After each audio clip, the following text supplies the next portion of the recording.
Seja bem-vindo à sequência de vídeo de hoje. Temos uma paciente aqui que foi operada há 13 dias, ambas as coxas, ou seja, uma extensão da coxa com o arco de Betz em ambos os lados. No que diz respeito ao progresso, nós nos levantamos diretamente no dia da cirurgia. Então, isso sempre é padronizado depois. Ou seja, nós praticamos nos primeiros dias a caminhada com as muletas de apoio para os braços. Os pacientes estão, por assim dizer, mobilizados em nível de internação. Então, aos poucos, o passo alternado é praticado e dentro, digamos, dos primeiros 5 a 7 dias, os pacientes são orientados pela fisioterapia a subir escadas, andar de bicicleta, fazer exercícios de alongamento. Após cerca de 5, às vezes 7 dias, começamos então com o mecanismo de clique, ou seja, com a fase de extensão. Nos primeiros 5 a 7 dias, deixamos todo o sistema descansar um pouco. E agora, a paciente pode nos contar, como foi a cirurgia para você, e por outro lado, como foi depois para você. Isso seria muito, muito importante para aqueles que estão pensando em fazer uma extensão da perna. Então, a cirurgia em si, eu, graças a Deus, não percebi ao vivo. A próxima coisa que percebi foram as enfermeiras que estavam cuidando de mim. 2 enfermeiras estavam ali sobre mim, na minha frente. E se preocuparam comigo, estavam mexendo em mim e então estavam ajustando as coisas. Eu também perguntei como eu estava. E sim, então nós nos sentimos assim.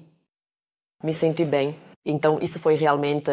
Eu sabia, claro, que os analgésicos ainda estavam fazendo efeito ou que os efeitos da cirurgia ainda estavam presentes. Sim. E então nós nos levantamos com você? Então, sim. Então você se levantou comigo. Estava tudo ainda um pouco instável, mas para mim isso não foi um problema. Eu tenho que dizer, sou relativamente atlético, então. Você realmente fez um bom trabalho. A maioria sente um pouco de náusea e tontura. Isso pode ser verdade. Isso se deve aos medicamentos da cirurgia. Não é que você não possa ficar em pé diretamente sobre os implantes, mas isso se deve simplesmente ao fato de que, logo após a cirurgia, você se levanta e a circulação leva um tempinho, basicamente sem problema. O que agora ainda seria importante ou interessante é como ela está lidando com o dia a dia, ou seja, você está agora cerca de 2 semanas após a cirurgia de alongamento da perna. O que você pode fazer no dia a dia, o que ainda não está funcionando. E como você organiza o seu dia a dia? Então, meu dia a dia é assim. Eu trabalho em tempo integral. Eu trabalho no escritório. Durante a pandemia, eu consegui trabalhar de casa.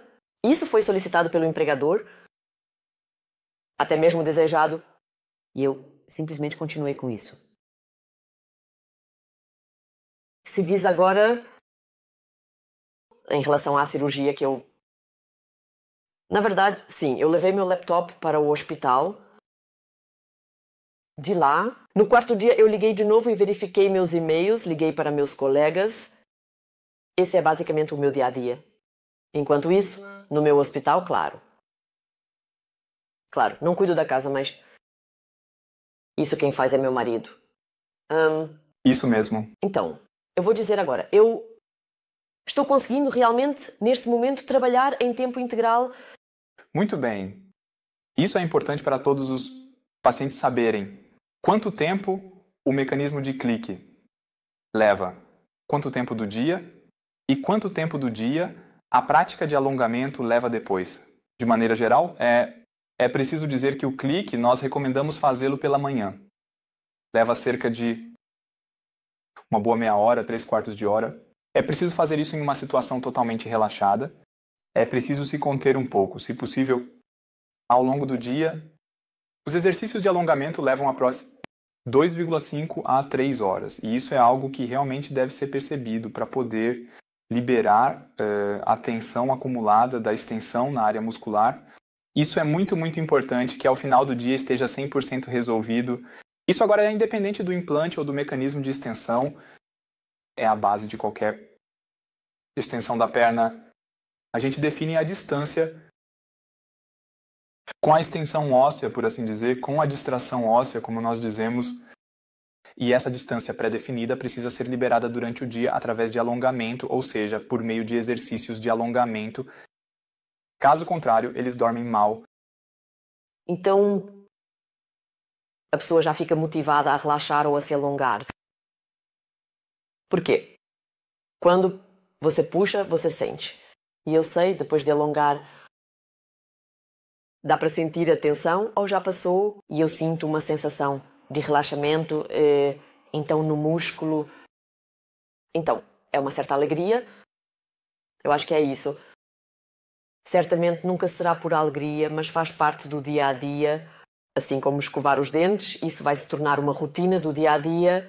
No momento ainda está um pouco, eu preciso organizar isso, mas eu acho que... E também esses movimentos, eles não são, ou seja, para mim, pelo menos como corredora, eu não tinha isso tão incorporado, esses movimentos de alongamento, eu não conhecia antes.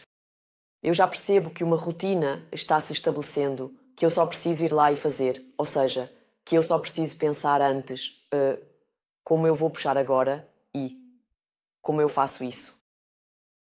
E que agora eu já consigo sentir um pouco mais dentro do músculo. Sim, bem. Então, que eu já consigo ajustar um pouco, que eu percebo como eu preciso girar, para que seja especialmente eficaz. Então também acontece um processo de aprendizado, eu acho que vai se tornar cada vez mais eficaz. Sim, definitivamente. Existe alguma coisa que você possa... Pacientes que estão interessados, você gostaria de acrescentar algo? Por exemplo, na preparação, por exemplo, para onde eles se voltariam ou o que eles fariam de volta, recomendaria olhar. Então, eu definitivamente faria uma imagem realista. Gostaria de ver consultar o Dr. Becker, porque ele me dá uma visão realista. Eu estou no começo, mas ele... Uma imagem realista. Estou no começo, mas eles sempre me lembram que realmente vai ser cansativo. Assim como eu estou agora. Não minimize a situação, mas realmente apresente uma imagem realista. É realmente uma maratona. É realmente cansativo, é doloroso, e isso implica também que eu só consigo suportar se eu tiver a vontade. E essa vontade muito forte, eu quero isso, é muito importante. Exatamente. E é importante ter isso. Bem claro que não vai ser um passeio, realmente não... Sim. Então, pessoalmente, é assim, eu sei que é doloroso, que vai ficar ainda mais doloroso, com certeza. Muito obrigado. Eu também me preparo, para isso não me engano. Eu também tento ser flexível, meus cliques, então talvez também... Então, atualmente eu clico 20 vezes, mas também me preparo para reduzir isso. Eu vou ficar muito forte, claro, a comunicação acontece entre o senhor Dr. Becker e eu, que eu também recebo um conselho. Sim, então a flexibilidade é, eu acho, muito importante. Que às vezes a gente se desvia do que tem na cabeça. A gente realmente deve se preparar antes de tudo isso. Isso eu acho muito importante, para que quando você começar, tenha em mente o que está por vir. Quando você decide, quando toma a decisão. A gente realmente está na responsabilidade própria. A gente realmente tem que fazer isso por conta própria. A operação será feita. Isso não tem nada a ver com isso. Eu acho que isso também vai ser feito de forma profissional. Mas esse caminho você tem que percorrer por conta própria. Você será acompanhado e muito bem acompanhado. Mas você tem que percorrê-lo por conta própria. O importante é que quando você for liberado do hospital, nós só o liberamos com que certas condições forem atendidas. O essencial é que você esteja bem em relação à dor e que consiga lidar bem com os seus medicamentos. Além dos analgésicos, também há medicamentos para relaxamento muscular. E uma profilaxia contra a trombose, isso é muito, muito importante. O segundo ponto é que você esteja móvel, com muletas de apoio no antebraço. Isso significa que você também pode subir escadas, andar de bicicleta e fazer os exercícios de alongamento de forma independente. E o terceiro ponto, que é muito, muito importante, é que o processo de clique funcione perfeitamente e tudo funcionou perfeitamente para eles. Por isso, eles poderiam sair do hospital um pouco mais cedo